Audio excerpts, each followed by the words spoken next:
Good morning, Garrett here from Classical Rebellion, and here's your quote for today. He heard the choir of voices in the kitchen echoed and multiplied through an endless reverberation of the choirs of endless generations of children, and heard in all the echoes an echo also of the recurring notes of weariness and pain. All seemed weary of life even before entering upon it, and he remembered that Newman had heard this note also in the broken lines of Virgil, giving utterance, like the voice of nature herself, to that pain and weariness, yet hope of better things, which has been the experience of her children in every time. James Joyce, from A Portrait of the Artist as a Young Man.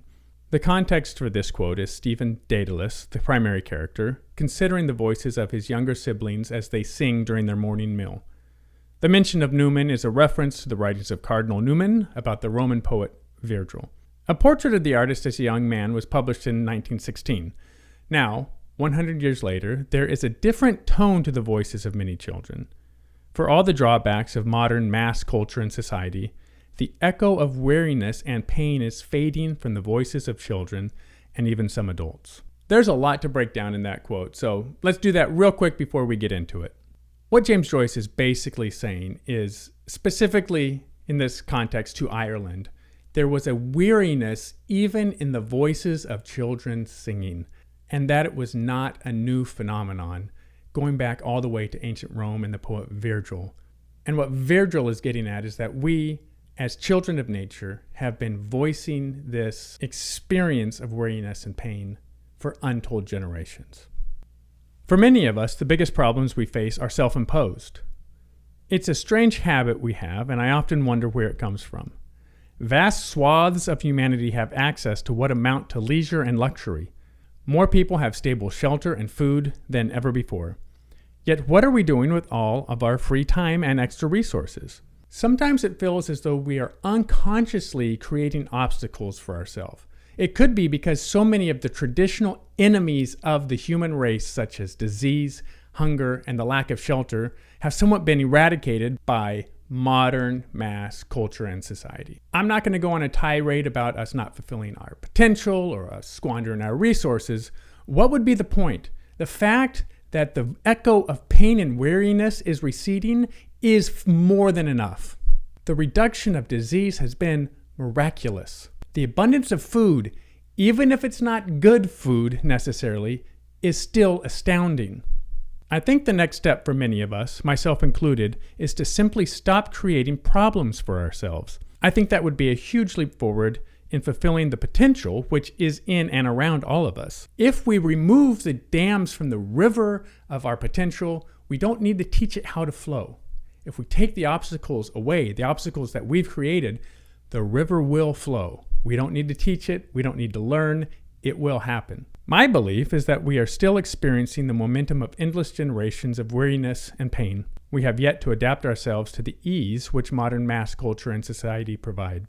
This new experience of ease is still foreign to us. Maybe that's why we create mountains out of molehills. We just don't seem to be okay with life being easy. I'm not saying that there is no suffering in the world. There are clear and disturbing cases of abuse and violence, which we learn about every single day. However, practices that were once thought to be normal are now considered to be criminal. I can look to my own family as an example. The way I was disciplined as a child would be probably borderline child abuse in our current context. However, the way my parents were disciplined when they were children would definitely be criminal in this day and age. But at the time, it was just normal parenting.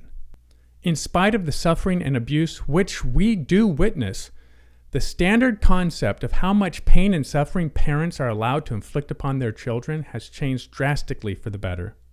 Obviously, this isn't the only factor, and this is an enormous topic with an untold number of valid exceptions. Yet I remain convinced that the baseline level of weariness and pain has been reduced dramatically in the last 100 years since James Joyce wrote that passage. The piece of music for this quote is In Paradisium from Fauré's Requiem. Paradise, here represented as the New Jerusalem, is a place where weariness and pain pass away. The chorus of children, which starts the piece, has found their rest, as opposed to the chorus of children in a portrait of the artist as a young man who will find no rest.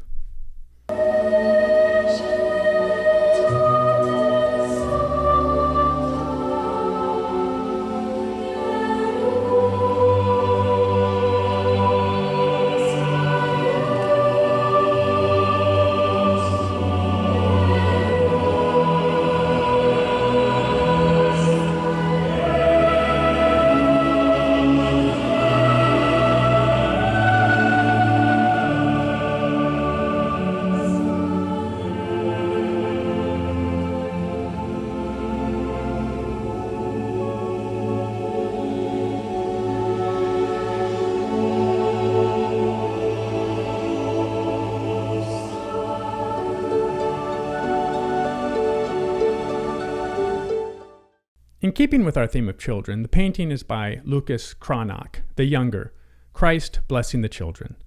If we allow for the traditional image of Jesus as the Prince of Peace, we can view this painting as children being blessed by peace. 2,000 years later, that is still the goal, and we're closer than we've ever been. If we stop creating problems that might not otherwise exist, I believe we'll get even closer. Have a great day, and I'll see you tomorrow. Hey, thanks for staying all the way to the end.